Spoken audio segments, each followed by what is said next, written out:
Radio. 6 Music.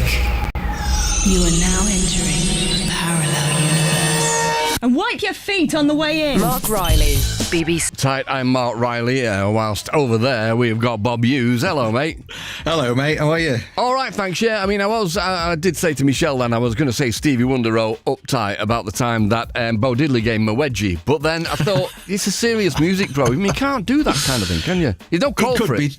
Yeah, it could be true, though. It could be true. It's unlikely, but possible. I can't believe you're watching Winter Watch there. Talk about hedgehogs. Where I live now in Yorkshire, of course, we used to sit out in the garden in the summer, and some nights you'd see as many as 7 hedgehogs just visiting the garden, having a noodle about and a bit of a feed. All right, mate. All right. I mean, we used to get one hedgehog, and that stopped coming, which worried us a little bit. And these days we get 2 foxes coming every night and having some grub. Oh, that's nice. Yeah, it's all right, but it's not 7 hedgehogs, is it? No, I've just added to the conversation. That's all. And truth be told, we weren't watching Winter Watch, but you know, it was good comedy, wasn't it? Yeah, of course it was. It was great. It is 6 comedy we're on at the moment. It is. It is. More comedy here. Melody Maker, 30th of April, 1966. Talk about moments in time here. News on page 4.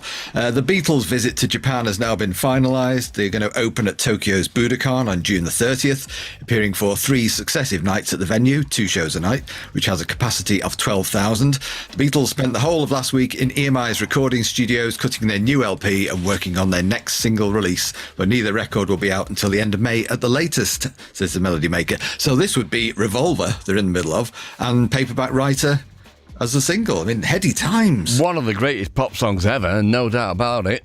Absolutely. So that Japanese tour they did, they were greeted, unsurprisingly, with hysteria, weren't they, wherever they went, to the point where they had to have really, really tight security and they weren't allowed out of their hotel. So if they wanted to do any local shopping in Tokyo, local tradesmen had to go up there and sell their goods in their little palatial suite. Well, it's kind of the truth imitating art, because A Hard Day's Night did kind of feature the life as just a hectic one, being chased around by girls everywhere, and probably a similar thing. Yeah, definitely. It just reminds me of, you know, we're talking here, but that would have been June 66. Within less than 2 months, you know, they'd finished as a live unit. It was really sort of pivotal times, aren't they, without people really knowing at this point. And next to that, you've got Bob Dylan arrives in Britain for his second UK tour next Monday and is bringing his American backing group with him. The group, just called The Group, will play all Dylan's British dates with him. They will accompany the singer for half of each concert, then he'll do the other half alone. Dylan flies into Britain after 2 concerts in Scandinavia. He'll then spend a few days in London before opening his tour at Dublin Adelphi on the 5th of May. As we know, this is the famous Judas tour, isn't it? Where he played Free Trade Hall and Royal Albert Hall and the rest of it. Well, I think what grabbed me when I was doing the notes for this was, bearing in mind that Highway 61 had been out for nearly a year, Bringing It All Back Home as well had been out just prior to that, both of which had featured strongly electric songs. What were people expecting when he turned up, especially with a live, you know, with a band? Well, yeah, that gives you a clue, doesn't it? But it was down to the folk purists, wasn't it, who'd been listening to him for a few years, who probably were sniffy about those albums and were hoping that he would come just with his guitar box and entertain them, you know, but it wasn't to be. I mean, we were talking about the Bob Dylan and Coronation Street with Liz Berg, and I believe, because I don't watch it these days, but I believe that there's been like dialogue on Coronation Street saying, oh yeah, well, he was Manchester, you know, Judas, and yeah, my mate saw him there. It was him who shouted, you know. So, I mean, it is one of the biggest. It's not a myth, it's the truth, isn't it? It is, absolutely. It was a myth that it was the Royal Albert Hall. That was a myth. Yeah, of course, it's Free Trade Hall. The other thing that I wondered, you know, if he had never gone electric, do you think Dylan would have had the same standing? I know it's all hypothetical as he's got now, or would it be just seen as an anachronism? A bit like Donovan, no offence, meant, but you know, that idea, if he just stayed acoustic, would he just be some kind of relic from the 60s? I can't see him having any longevity with just the acoustic guitar. And I mean, I don't know what your favourite Dylan album is. Mine's Blood on the Tracks. My second favourite one is probably Desire. So, and that's a long way off from the early classic. I mean, Blonde on Blonde is probably third, to be fair. But again, that was a rocking number, wasn't it? So yeah, it was. Yeah, blood on the tracks for me as well. Also in the news here, Liverpool's Cavern Club is due to reopen in about 5 weeks' time. New London club Tiles will have a reciprocal agreement with the club. This means that members of one club will automatically become members of the other. So, as we know, it did open again, and it featured lots of bands like the Yardbirds, etc. And as we know, it was bought out eventually, sadly, in 1973 when it was just turned into a car park. Well, outrageous. I believe that the actual cavern itself was filled in with old bricks and rubble, and then the car park built on top of it, which is even worse. I mean, if you had a car park and one little corner of this subterranean car park was the actual cavern, it might have been salvageable. But as it stands, it's just a tip. It is, absolutely. Amazingly, so this is on the news page on page 2, it's 2 pages before the Beatles and Dylan news. A traffic warden gave the Walker brothers Gary Leeds a parking ticket last week, then asked for his autograph. To add insult to injury, he said, I don't know who you are, but those people have been following you around. Great. Bit of class. Meanwhile, the sun ain't going to shine anymore. It's becoming a huge stateside hit. News page 8, what's the mystery surrounding Sonny and Cher? Melody Maker asks, are they too big in their own country to be bothered with Britain these days? Reports from Hollywood say their home telephone number has been changed every 24 hours, and it's been almost impossible for the duo to be contacted from Britain.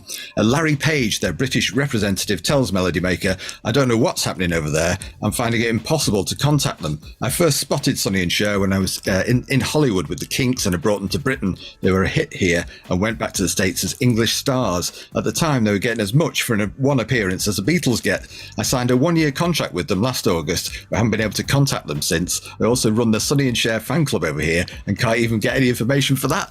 Call yourself an agent? I could have done that. Well, not if they change the number every day, but if you think about changing the number every day, I mean, it's a nightmare, isn't it? Because you're going to have to reprint the phone directory every 24 hours. And, That's right. Sonny and Cher, there we go. And Dusty Springfield here by Chris Wells says, when she appeared on last Friday's Ready Steady Go, he says on ITV, somebody had sent her a monkey in a box without any accompanying note by taxi. The driver refused to say who gave it to him, except it was a present for Dusty. Said Dusty, when they told me a monkey had arrived by taxi, I imagined it sitting in the back seat reading a paper. But what are you supposed to feed baby monkeys? It's ever so nice, but what can you do with it? Very irresponsible. What? I mean, was it even legal? What a terrible thing to do. I wonder who sent that. Anyway, it was Dusty's birthday on Saturday, and Mystery Monkey was just a few of a stream of presents and greetings, says Welsh. It was altogether a hectic and exciting weekend for her, culminating with her number 1 victory in the chart with You Don't Have to Say You Love Me, her first number 1. I was going to just mention the fact, is Dusty Springfield the greatest female white soul singer? I would imagine so. Produced? I would imagine so. So it would make sense to go to Dusty Springfield, but Fred Neil is recording his second album. Right, okay, so we're going to go there then. Okay, we are.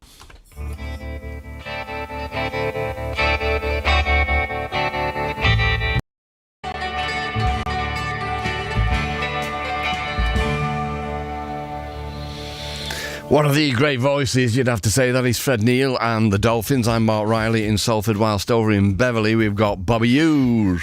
Yeah, look at the Melody Maker here, 30th of April 1966. We were talking about Dusty Springfield having a great soul voice. As you've just mentioned, Fred Neil, what a voice. It's like soul gospel brilliance, isn't it? Yeah, and he gave it all up, didn't he? He made a lot of money out of Without You. Was that what it's called? Everybody's Talking. Everybody's Talking. And, I mean, God, he just went off to swim with dolphins, didn't he? He did, Simple as absolutely. that. Dolphin conservation, yeah. So Nancy Sinatra's on the front page here. A new single, How Does That Grab You, Darling, caused a major controversy, it says, in show business circles this week. For the follow-up to These Boots Are Made for Walking is such a carbon copy of the first hit that people are predicting disaster for the record. It's being said that this is one instance when a straight copy of a hit sound is set for a huge flop, despite the furore of publicity which surrounded Frank's famous offspring when she flew into London with Mum and her entourage last week. But Lee Hazelwood, the man who wrote both numbers and who chose to release Darling after Boots, defended his actions this week. He said, you don't kick success in the face, which he does have a point, but although I'll get onto him in a second, actually. He says Nancy has, of course, been accused of gaining success because of her father's name, but in London she denied this. She said it's not all that much of an advantage. People expect a lot of you when you've got a famous name, and they can be cruel when they find you're not that much better than all the rest. In a way, she was on a bit of a hide into nothing, wasn't she? She couldn't really win one way or the other. Yeah, the famous dad thing, I mean, yeah, it's a loaded thing, isn't it? Yeah, definitely. So I was lucky enough, about 20 years ago, to spend an afternoon with Lee Hazelwood, and he was talking about all this, and he said what people tend to think that Nancy Sinatra was a bit of a one-hit wonder, but that wasn't the case. What she did with Boots, these boots are made for walking, was she gained an identity, and that sort of served her for the rest of her career. It was a different kind of thing, you know? Right, okay. I mean, obviously, just recently, Lisa Marie Presley passed away, didn't she? Yeah, An absolute that's right. tragedy. Yeah, absolutely. In the news here, dramatic image change was made by the Yardbirds this week following their management upheaval involving the replacement of Giorgio Gomelski by Simon Napier-Bell. The Yardbirds, Keith, Jeff, Sam, Chris and Jim, are to have their long hair cut and be measured for suits. This means discarding their old hairy image as one of the early British R&B groups. On May the 20th, their manager flies to the States to negotiate a 4-week American tour, including TV slots. It goes on to say that Paul Samuel Smith, described as the bass playing brain behind the Yardbirds, though he's interested in all aspects of production. So he's profiled by Chris Welsh here. He says, on the Yardbirds' latest record, Shapes of Things, there's a particularly interesting passage featuring Jeff Beck's guitar with a distinct Indian flavour. Ravi Shankar seems to be becoming a terribly in thing, said Sam, drinking his tea. I like Indian music very much. On Heartful of Soul, we originally used sitar on the demo, playing a riff, but it wasn't on the version we released. I've got no theories as to why Indian music is so popular all of a sudden, but I love its moods and atmosphere. I mean, we talk about Lisa Marie Presley. Obviously, we lost Jeff Beck in the last week as well. Shapes of Things. I mean, his solo on that, which I believe was just improvised. Nobody kind of knew what he was going to do. He just did it. But that, you can trace, the start of British psychedelia to that.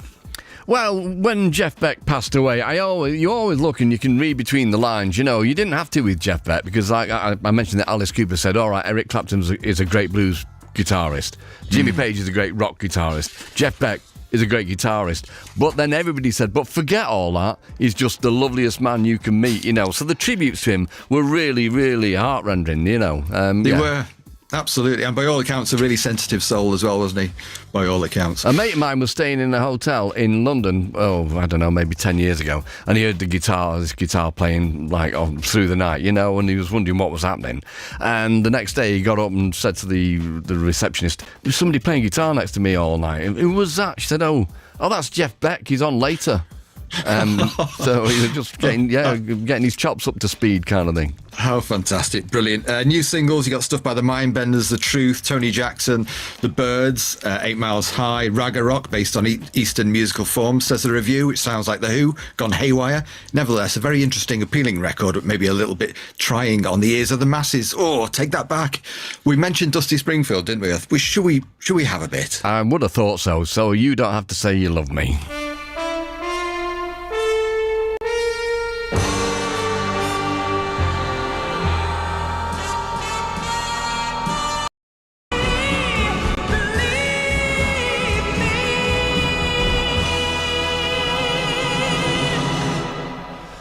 Blimey, that's a big old unit. That is Dusty Springfield and You Don't Have to Say You Love Me. What are you laughing at, Bob? That was a good link. Big old unit. All right, anyway, so we'll look at Melody Maker. 30th of April 1966. Doesn't say that on the singles review. Big old unit. It would have done if I was reviewing it. Unless, of course, I was getting paid by the word, in which case it would have been a lot longer than that. Oh, anyway, gigs this week. Roy Orbison, the Walker Brothers and Lulu at Luton Ritz. The Who at the Witch Doctor in Catford. Everly Brothers at the Royal Arms Ballroom in Omagh. Ornette Coleman at Ronnie Scott's in London. Them at the Caves Club in Chislehurst Caves. The Tubby Hayes Quartet, is it? At the Bull's Head in Barnes Bridge. Moody Blues at Club Continental in Eastbourne. The Byrds with an I at the Corn Exchange in Bristol. Bert Jansch at the Troubadour. James Brown and the Famous Flames at Walthamstow Granada. Wow. Whoa. The Kinks at Morecambe Marine Ballroom. You've got the Herd at Great Yarmouth Britannia Pier and the Pretty Things at Wimbledon Palais. Wow, what a week. At the Royal Festival Hall, you've got Folk Sound of Britain featuring Shirley Collins, Martin Carthy, Dave Swarbrick, the Watersons and more. And at the Marquee in London, Mark, Bowie's Showboat, David Bowie and the Buzz on Saturday the 1st of May, 3 p.m. to 6 p.m. Ooh. Yeah, so that was it. He used to do that on the Saturdays and Sundays, I think it was as well, but exactly that. It would be a matinee performance, and he used to say that he used to really enjoy it because it would be, the marquee would be full of American lady tourists coming in to see an English rock band, and his roving eye, I think, probably it paid off for him, put it that way. Yeah, absolutely. A moment in time. There's a short residency, wasn't it, on the Saturday? On page 8, just briefly here, the move. Every now and again, you walk into a club and are immediately hit by the look and sound of the unknown group on stage. The move from Birmingham and getting this kind of open-mouthed, surprised reaction from the audiences that the Rolling Stones or the Who received some while ago. The move were formed at the Cedar Club in January and consist of 5 boys who were all members of 3 different Birmingham groups previously. They then rehearsed solidly for 6 weeks, got a management deal, and it says here, we discovered quite by accident that harmony was our biggest asset, says 21-year-old singer Carl Wayne. Subsequently, the move have now signed to Marquee Artist Management, and the band are constantly experimenting with new sounds, and 19-year-old guitarist Roy Wood can even play his guitar with a violin bow. Do you know, I heard somewhere that it was Davy Bowie who saw the different component parts and told them that they should play together in the move. Really? I didn't know that. Yeah, that's a story I've heard. But anyway, so we've got to go, haven't we, Bob? We have got to go, yes. All right, so thank you very much to you, mate, and to Michelle and to Perfect Peter. And we're going to go now with Nancy Sinatra. These boots are made for walking. Gideon is next. We'll see you on next Tuesday, Bob, because I'm off on Thursday. And take care. All right. You too, mate. Cheers, everybody. Bye-bye. Laying, they're made for walking, and that's just what they'll do. One of these days, these boots are gonna. Prepare to exit the parallel universe. Marc Riley, BBC 6 Music. And shut the door on your way out.